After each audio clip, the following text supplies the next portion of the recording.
Bonjour mes chers élèves, j'espère que vous allez bien. Aujourd'hui, dans cette vidéo, on va étudier les figures de style et surtout celles qui figurent dans l'œuvre La boîte à merveilles. أعزائي التلاميذ، مرحبا بكم من جديد في فيديو جديد. اليوم سوف نتطرق إلى أوجه المجاز وخاصة في مؤلف La boîte à merveilles. Avant de commencer cette vidéo, on va tout d'abord commencer par de brèves explications de quelques figures de style, surtout celles qui figurent dans notre roman La boîte à merveilles, avec plus d'explications en arabe pour bien comprendre la différence entre plusieurs figures de style. اوكي قبل ما نبداو الفيديو ديالنا غنحاولوا ناخذ واحد الفكره عامه على اوجه المجاز ولا لي فيغور دو ستيل اللي عندنا وسورتو اللي كيكونوا بزاف في لا بواط ميرفي وغنحاولوا نشرحوهم ونوضحوهم سورتو نعطيو حتى امثله باللغه العربيه باش نفرقوا بيناتهم باش ما نتلفوش. لا ميتونيمي، هذا المحسن البديعي يمكن من استبدال كلمة بكلمة أخرى بينهما علاقة طبيعية ومعتادة. مثال: عندما نقول شربت كأسا منعشا، j'ai bu un verre. سؤال: هل تقصد الكأس؟ واش كنقصدو بلينا شربنا كاس نيت؟ طبعا لا، أنت تقصد محتوى الكأس، واش شاي، واش لبن، واش عصير. نعم. Ici on parle d'une métonymie. مثال آخر: عندما نقول باريس نائمة الآن، باري دور، أنت تقصد سكان باريس هم الذين نائمون، ماشي باريس كمدينة نائمة، هي رجمات. وهنا بعض الأساتذة يدرسون هذا النوع تحت اسم سينكدوك. عندما تقول طلبت يدها للزواج، j'ai demandé sa main، أنت تقصد الفتاة كلها وليس فقط يدها، هو تعبير مجازي. لبست جين جديد، je porte un nouveau jean. الجين هو اسم نوع من الثوب، وأنا لا أقصد الثوب بل أقصد السروال المصنوع من هذا الثوب وهكذا. Quelle est la différence entre la comparaison et la métaphore؟ قارن معي الجملتين. La première phrase: elle est belle comme un ange. La deuxième phrase: elle est un ange. في الجملتين شبهنا الشخص بالملاك. الفرق أن في الجملة الأولى استعملنا أداة التشبيه comme، هي مثل، هي comme. هنا نتكلم عن la comparaison. أما في الجملة الثانية فقد حذفنا الأداة، نتكلم هنا عن la métaphore. حالات خاصة: l'ange m'a parlé ce soir. في هذه الجملة شبهنا الشخص بالملاك دون أن نذكر الأداة والمشبه به، هذا نوع خاص من la métaphore، بحال كتي مجاز، عندما يكون التشبيه بين شيء وصفة إنسانية. Troisièmement, la litote هي أن تقول القليل وتقصد الكثير. عندما يسألك أحد كيف حالك؟ تجيب لا بأس، والمقصود هنا أنك بحال جيدة. أمثلة أخرى معروفة: Va, je ne t'ai point، pour exprimer que je t'aime beaucoup. Pas mauvais pour très bon، pour exprimer que c'est très bon. Pas génial pour exprimer que franchement nul.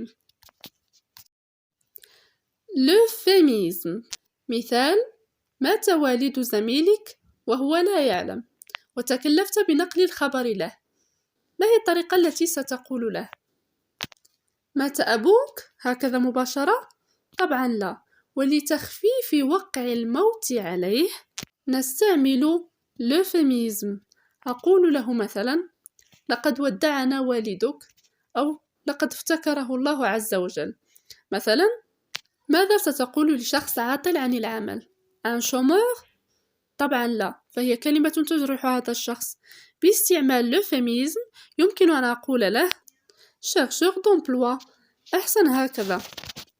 لوفيميزم يخفف من وقع الكلام ويجعله مقبولا. l'hyperbole هي المبالغة المفرطة. avec un coup il a tué 50 personnes. بضربة واحدة قتل 50 شخصا. وهذه مبالغة. إذا نتكلم عن l'hyperbole.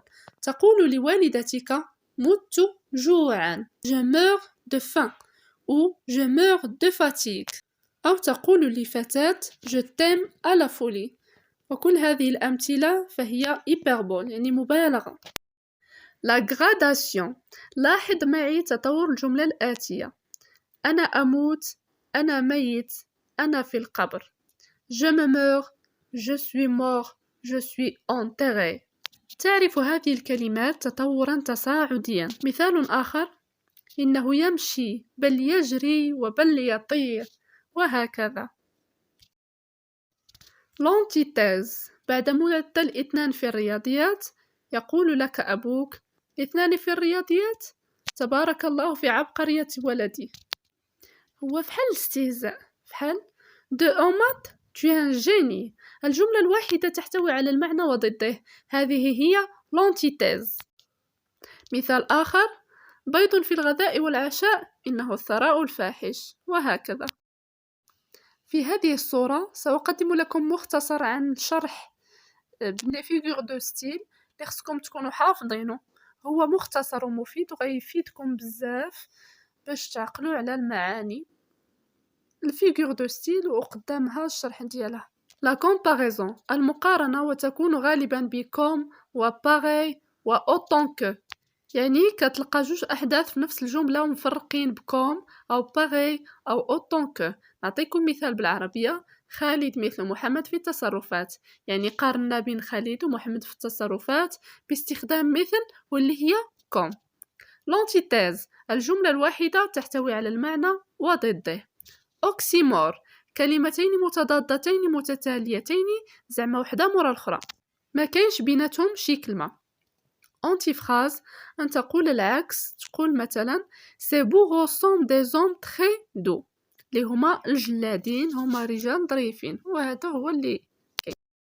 أوكسيمور كلمتين متضادتين متتاليتين زعما وحدة مورا الأخرى ما كاينش بيناتهم شي كلمة. لونتيفراز أن تقول العكس ces bourreaux sont des hommes très doux. يعني هدرنا على لي بوغو اللي هما الجلادين ودرنا très doux زعما ظراف بزاف. لا بيرسونيفيكاسيون هي تعطي صفة إنسان لحيوان أو جماد. مثال هذه الصخرة ظريفة cette roche est mignonne. لا ميتافور هي تشبيه بدون أداة زعما بدون كوم. ليبربول وهي المبالغة يعني تعطي لشي حاجة قيمة أكثر من قيمتها. وهنا غنكونو خدينا فكرة عامة حول لي فيغور دو ستيل اللي هما أوجه المجاز باش نقدروا نستوعبوهم وندوزو لدي زيكزامبل اللي كاينين في لا بواط ا ميرفي. Chapitre 1. Ma solitude ne date pas d'hier. Litote. Le soir, il rentre le cœur gros et les yeux rougis. Métaphore. Les lendemains de ces fêtes étaient des jours plus tristes et plus gris que les jours ordinaires. La comparaison. Je me levais de bonne heure pour aller au Msid, école coranique située à 2 pas de la maison. Périphrase. Et dans la pénombre de sa grande pièce tendue de crétonne, la chouafa gémissait, se plaignait, conjurait, se desséchait dans des nuages d'encens et de benjoin. Gradation, métaphore. Ma mémoire était une cire fraîche et les moindres événements s'y gravaient en images ineffaçables. Métaphore. Il aimait aussi jouer à la bataille, se prendre à la gorge avec des airs d'assassins, crier pour imiter la voix de leur père, s'insulter pour imiter les voisins, commander pour imiter le maître d'école. Énumération, répétition, répétition du verbe imiter. J'étais seul au milieu d'un grouillement de têtes rasées, de nez humides. Synecdoque. Un grand maigre à barbe noire, Dans les yeux lançaient constamment des flammes de colère. Personnification, métaphore. Toutes ces femmes parlaient fort, gesticulaient avec passion, poussaient des hurlements inexplicables et injustifiés. La gradation. Ma mère fondit sur moi, hyperbole. Elle me sortit du seau, me jeta dans un coin comme paquet. La comparaison. Dans la boîte à merveilles, il y avait une foule d'objets hétéroclites qui pour moi seul avaient sens. Des boules de verre, des anneaux de cuivre, un minuscule cadenas sans clé, des clous à tête dorée, des encriers vides, des boutons décorés, des boutons sans décor. Il y en avait en matière transparente, en métal, en nacre. Chacun de ces objets me parlait sans langage. Énumération et personnification. On voyait naître le drame, on le voyait se développer, atteindre son paroxysme et finir dans les embrassades ou dans les larmes. La gradation. Chacune des antagonistes penchait hors de sa fenêtre, gesticulait dans le vide, crachait des injures que personne ne comprenait, s'arrachait les cheveux, possédée du démon de la danse, elle faisant d'étranges contorsions. métaphore. نتمنى تكون عجبتكم لا فيديو واستفدتوا شويه من الدرس ديال لي فيغور دو ستيل. ما تنساوش الاشتراك والضغط على الجرس للتفعيل وتفعلوا الجرس باش دائما توصلوا بالجديد ان شاء الله. الى فيديو اخر ان شاء الله. بالتوفيق. السلام عليكم.